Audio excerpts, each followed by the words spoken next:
श्री स्वामी समर्थ.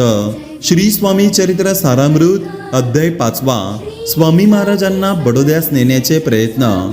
स्वामी अक्कलकोटास आल्यानंतर त्यांच्या अद्भुत लीलांचा कीर्तिसुगंध जगभर दरवळू लागला.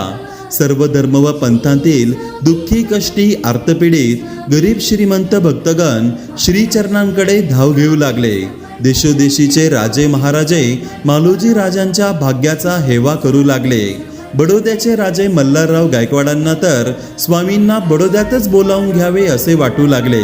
दरबार भरून स्वामींना आणण्यासाठी आव्हान करताच तात्यासाहेब सरदार यांनी विडा उचलला.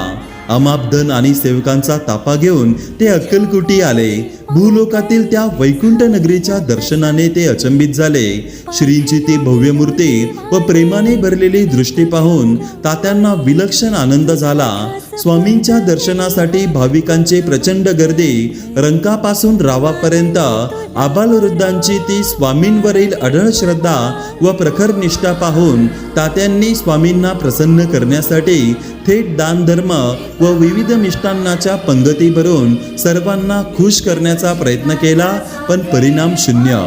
शक्य त्या उपायांचा अवलंब करूनही कार्यभाग साधत नाही हे पाहून चोळाप्पास मान सन्मान जहागिरी व द्रव्य लाभाचे आमिष दाखविले.